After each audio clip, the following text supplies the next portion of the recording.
ஆயிஷா ரதியல்லாஹு அறிவிக்கிறாங்க, ஒரு அதாவது ரசூல் ஸல்லல்லாஹு அலைஹி வஸல்லம் ஒரு கேள்வி கேட்கப்படுது. ஒரு பெண் வந்து இஹ்திலாமாகினா, அதாவது ஸ்கலிதமாகினால் அவங்க குளிக்கணுமா அப்படின்னு கேட்கப்படுது. அப்போ அவங்க பெண்களுக்கு இந்த விஷயத்தில் பொதுவாக பெண்களுக்கு இதில் அறியாமை ஒன்று இருக்குது, ஒரு விளங்காமை ஒன்று இருக்குது. அது வந்து பெண்களுக்கு அப்படி ஏற்படுமா ஏற்படாதான்னு ஒரு விளங்காமை ஒன்று பொதுவாகவே இருக்கும் பெண்களுடைய விஷயத்தில். அதனால் ஆயிஷா நாங்கள் அதை வந்து என்ன செய்கிறாங்க, அது வந்து இது என்ன, இது இப்படி ஒரு சப்ஜெக்ட், இது எப்படி நடக்கும் அப்படின்ற மாதிரி ஆயிஷா அந்த இடத்துல அந்த கேள்வி அந்த பெண் கேட்டதோடு என்ன செஞ்சிடறாங்க, மறுத்துடுறாங்க. அப்போ ரசூல் ஸல்லல்லாஹு அலைஹி வஸல்லம் சொல்கிறாங்க, விட்டுருங்க, அவங்க கேட்குற கேள்வி நியாயமானது, அப்படி குளிக்கணுமான்னு கேட்குறது நியாயமானது தான் என்று என்ன சொல்கிறாங்கண்டா, வஹல் யகூனு ஷபஹு இல்லா மின் கபிலி தாலிக், பெண் அதாவது பெண் குடும்பத்தை சார்ந்து பிள்ளை பிறப்பதற்கு இதெல்லாமல் வேற என்ன காரணம் இருக்குன்னு கேட்டாங்களா சொல்லலாம். பெண் குடும்பத்துடைய தோற்றத்தில், பெண்ணுடைய குடும்பத்துடைய தோற்றத்தில் பிள்ளைகள் வருவதற்கு என்ன காரணம், அந்த பெண்ணுடைய நீர்க்கலப்பும் என்ன செய்கிறது, அந்த சிசுவில் என்ன செய்கிறது, ஏற்படுவதுதான் காரணம் என்றாங்க ரசூல் ஸல்லல்லாஹு அலைஹி வஸல்லம். இது பாருங்க, ரசூல் ஸல்லல்லாஹு அலைஹி வஸல்லம் ஒரு விளக்கத்தை சொல்றாங்க. சொல்லிட்டு இதா அலா மா உஹா மா ரஜுல், அதாவது ஒரு ஆண் கணவருடைய அந்த அதாவது அந்த நீரை இது மிகைத்து விட்டால், பெண்ணுடைய அந்த இந்திரியம் மிகைத்து விட்டால், அஷ்பஹல் வலது அஹ்வாலஹு, பிள்ளை வந்து அவருடைய தாய் வழி சொந்தங்களை போல அஹ்வால் மாதிரி என்ன செஞ்சிடும், பிறந்திரும். இதே வந்து ஒரு ஆணுடையது மிகைத்து விட்டால் அஷ்பஹல் வலது அமாமஹு, அவங்களுடைய தந்தை வழி என சொந்தங்களை போல என்ன செஞ்சிடும், பிறந்து விடும் என்றாங்க. இப்போ இந்த இடத்துல அல்லாஹ் தஆலா குர்ஆன்ல சொல்லி காட்டுறான் என்னது, அதாவது இந்த மின் நுத்ஃபத்தின் அம்ஷாஜ், கலப்பான அதாவது இந்திரிய தூளிலிருந்து படைத்தோம் என்றான். அப்போ அது என்னன்னா, ஆண் பெண் இந்த கலப்பின் ஊடாகத்தான் குழந்தை என்ன செய்ய, எப்படியும் கலப்பிரிக்கும், மிகைத்தா என்ன செஞ்சிடும், அதாவது அது பெண் குடும்பத்தை சார்ந்தும், ஆண் வழி மிகைத்தால் ஆண் குடும்பத்தை சார்ந்தும் வரும் என்று ரசூல் ஸல்லல்லாஹு அலைஹி வஸல்லம் என்ன செய்கிறாங்க, சொல்லி காட்டுறாங்க.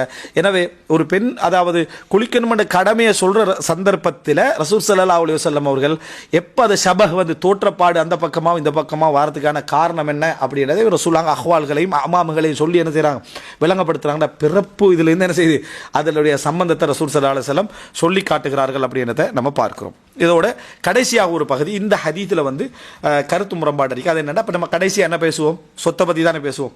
சொத்து நம்ம ஏற்கனவே நம்ம சொல்லிவிட்டோம். அது என்ன நம்ம சொன்னோம் அப்படின்னு சொன்னால், இவங்களுக்கு வந்து இந்த அதாவது தந்தை வழி சொந்தங்களோ, மௌத்தாயினுடைய தந்தை வழி சொந்தங்களோ, தாய் வழி சொந்தங்களோ அப்படியே முழுமையாக, கணவன் மனைவி அல்ல, அது நம்ம எப்பயும் சொல்லிட்டோம், கணவன் மனைவி இல்லை, மனைவி இருந்தாலும் சரி கணவன் இருந்தாலும் சரி, தந்தை வழி சொந்தங்களோ தாய் வழி சொந்தங்களோ இல்லாமல் இருந்து, அதே போல் அந்த மரணித்தவருடைய சகோதரிகளும் அவங்களோட பிள்ளைகளும் இல்லாமல் இருந்து, மரணித்தவருடைய தந்தையுடைய சகோதரருடைய பிள்ளைகள், மரணித்தவருடைய தந்தையுடைய சகோதரர் அவருடைய பிள்ளைகள் இல்லாமல் இருந்தால், தாய் இருந்தாலும் சரி, தந்தையுடைய சகோதரி இருந்தால் இல்லை, தந்தையுடைய சகோதரர்கள் சகோதரிய பிள்ளைகள் இல்லாமல் இருந்தால் சொத்து இந்த பக்கத்துக்கு என்ன செய்வார், அந்த சகோதரி மௌத்தாவினவருடைய சகோதரி இருந்தாலும் சரி, அவங்களோட பிள்ளைகள் இருந்தாலும் சரி, சொத்து இந்த பக்கம் வரும், அந்த பக்கம் என்ன செய்யும் வரும். இந்த பக்கம் வாரதுக்கான அடையாளம் என்னன்னு சொன்னால், ஒரு பெண் வழியாக அது கடத்தப்படுதுன்னு நம்ம சொன்னோம். அப்படி பார்த்தீங்க அப்படின்னு சொன்னால் சொத்து இவங்களுக்கு உண்டு. அப்போ சாட்சிக்கும் சொத்து போகும், சாச்சாவுக்கும் என்ன செய்யும், அதாவது இந்த தாய் வழி சொந்தத்துக்கும் என்ன செய்யும், மாமா, சரியா, மாமா மாமி இவங்களுக்கு சொத்து போகும். மாமா மாமி அப்படின்ற பகுதியும் என்ன இருக்க, சில இடத்துல அந்த சாச்சாண்ட பகுதி என்ன செய்யுது சொல்லப்படுது இல்லையா, தாய் வழிக்கு, அதை தந்தை வழிக்கு மட்டும் தான் சொல்லப்படுவேன், தாய் வழிக்கு வரும். அதான் அது நம்ம மூத்தது அப்படின்னா வேற கருத்து வரும், நம்ம வந்து இளையவராக இருந்தால் ஒரு கருத்து வரும், மூத்தவராக இருந்தால் என்னது சாட்சி என்ன அவங்க சொல்லுவாங்க, தாய் வழி சொந்தத்தை அவங்க சாட்சின்னு சொல்லுவாங்க.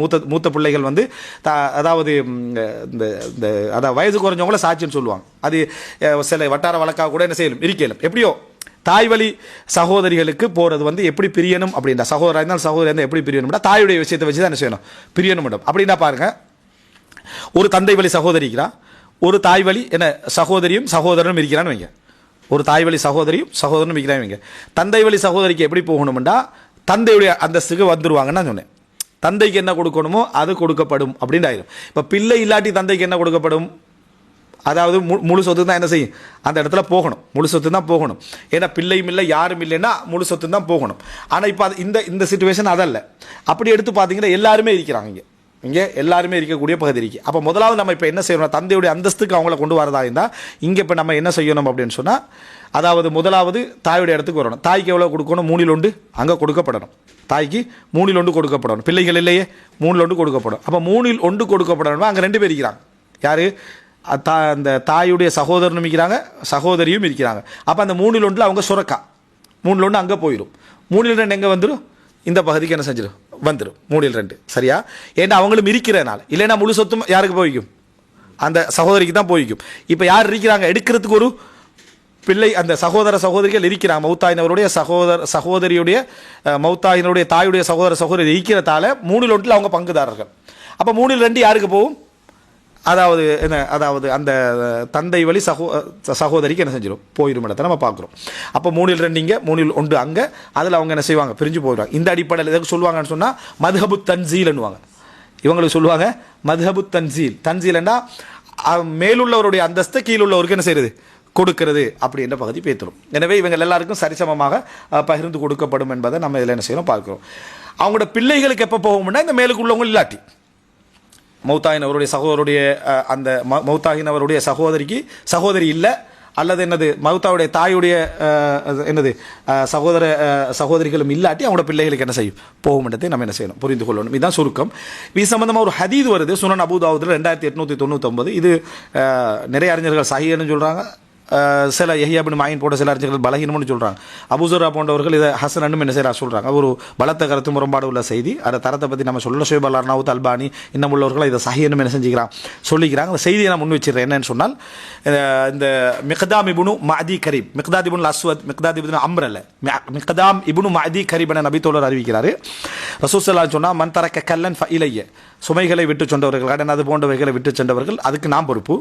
இல்லல்லாஹி வ இல்ல ரசூலில்லா, அல்லாஹ்வுடைய தூதர், பைத்துல் மால் பொறுப்பு. ஒமன் தரக்கமாலன் ஃபலி வரசத்தி, சொத்து விட்டு சென்றால் அது வந்து அந்த வாரிசுகளுக்கு போய் சேர்ந்துடும். வான வாரிசும் அல்லா வாரிசலஹு, வாரிசுகள் இல்லாதவர்களுக்கு நான் தான் வாரிசு அப்படின்னா பைத்துல் மால் தான் என்ன செய்யும், வாரிசாக இருக்கும். ஆகிலுலஹு வாரிசுஹு, குற்ற பரிகாரமும் நான் கொடுப்பேன், அதுபோல் என்ன செய்வேன், நான் அவருடைய சொத்தும் எனக்கு வாரிசாக என்ன செய்யும், வந்து சேரும். இது அல்ல.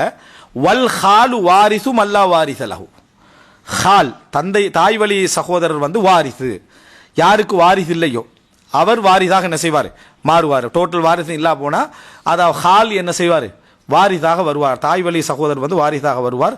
அவர் என்ன செய்வார், குற்ற பரிகாரமும் கொடுப்பார், அவருக்கு சொத்தை பெற்றுக்கொள்கின்றவராகவும் அவர் என்ன செய்வார், மாறுவார் என்று சொன்ன ஒரு செய்தி வருது. இதை பல அறிஞர்கள் பலப்படுத்தியும் இருக்கிறாங்க. அதனால் இது ஒரு நம்ம எடுத்து சொல்லப்பட வேண்டிய ஒரு செய்திகளில் உண்டு.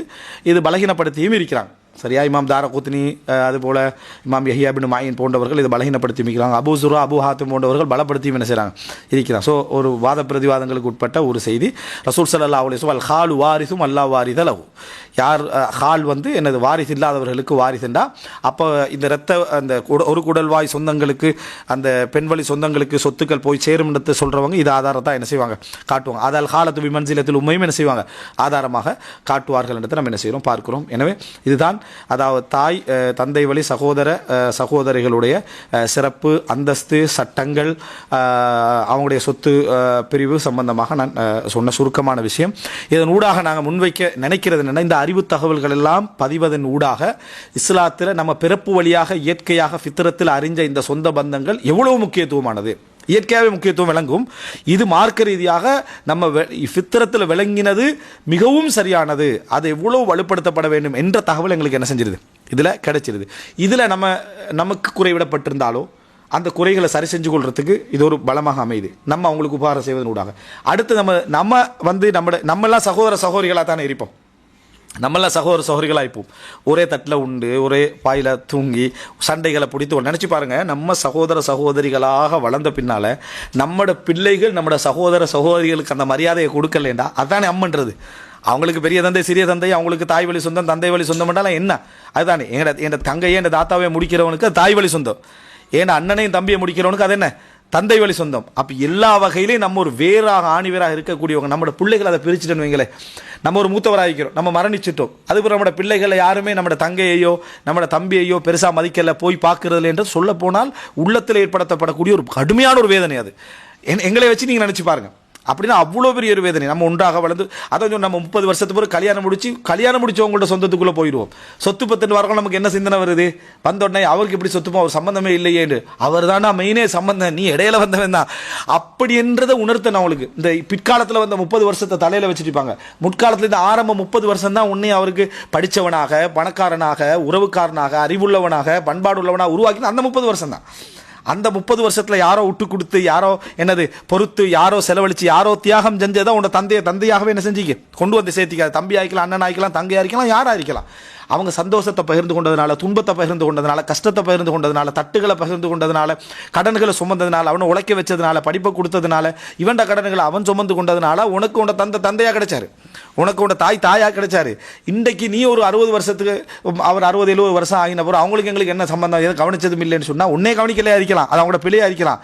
ஆனா அவங்க அவங்களுக்குள்ள என்ன செஞ்சாங்க, கவனித்துக் கொண்டார்கள். நீ எப்படி அண்ணன் தம்பியாக, தங்கையாக, உறவாக, ரத்தமாக வளர்ந்த, அது போல அவங்களும் என்ன செஞ்சவங்க, வளர்ந்தவங்க தான் என்றுதான் இங்க விஷயம். அதனால தான் என்னது அம்மா ஷார்த்த அண்ணன் ரஜுல சின்வாபிஹி, நீ தெரியாத அவர் ஒரே கிளையில வளர்ந்தவர்கள் ரசூலுல்லாஹ் சொல்றது மல் ஹாலத்து மன்சிலத்தில் தாயுடைய அந்தஸ்தில் உள்ளவங்கன்னு சொல்றதெல்லாம் இந்த பின்னணியில தான் என்ன செய்யணும், புரிந்து கொள்ளணும். ஆனா தூரமாக வந்து இந்த உணர்வுகள் எல்லாம் என்ன செஞ்சிருது, இல்லாம போயிறதுனால அந்நியமான ஒரு நிலைமையை ஏற்படுத்தி விடுகிறது. அப்ப மார்க்கம் படிச்சவங்களோட கடமை என்னண்டா, அதை அப்படியே அப்ளை பண்றது, அறிவு ரீதியாக மட்டுமல்ல, அதை வந்து உள ரீதியாகவும் நடைமுறை ரீதியாக அப்ளை பண்ணி நம்மட பிள்ளைகளுடைய அந்த சிந்தனையை மாற்றிடணும். அதை பார்த்து வளரணும், உட்கார வச்சு வளர்க்கணும், அந்த சபைகளில் உட்காரணும், அந்த கண்ணியத்தை கொண்டு வர. இதை பார்த்து நம்மட சகோதரர்களே ஒருவருக்கு இந்த கலாச்சாரங்கள் இதெல்லாம் தெரியாம வளர்ந்துருப்பான், அவன் மாறுவான். அவன் காலப்போக்கில் அடைய நம்ம இப்படி நடந்து கொள்ளணும், நம்ம இப்படி நடந்து கொள்ளக்கூடாது, அப்போ அந்த பிள்ளைக்குரிய அந்த நாலேஜ் என்ன செய்யும், சரியாக வரும், அந்த சிந்தனை அவனுக்கு என்ன செய்யும், ஏற்படும் இடத்தை புரிந்து கொள்ளணும். அல்லாஹ் ரப்புல் ஆலமீன் இந்த உறவு முறைகளை சிறப்பான முறையில் புரிந்து அதன்படி செயல்படவும் பிரச்சாரம் செய்யும். அந்த வேரை அந்த உயிரோட்டத்தை அனைத்து குடும்பங்களை ஊட்டுவதற்கும், எங்களோட குடும்பம் மட்டுமல்ல வெளி குடும்பங்களை ஊட்டுவதற்கும் அல்லாஹு தாலா எங்களுக்கு உதவி செய்ய வேண்டும். ஹாதமா இந்தி வல் இல்மு இந்தல்லாஹ் வ அகூலு கௌலி ஹாதா வ அஸ்தக்ஃபிருல்லாஹ் லி வ லக்கும். அஸ்ஸலாமு அலைக்கும் வரஹ்மத்துல்லாஹி வபரகாத்துஹு.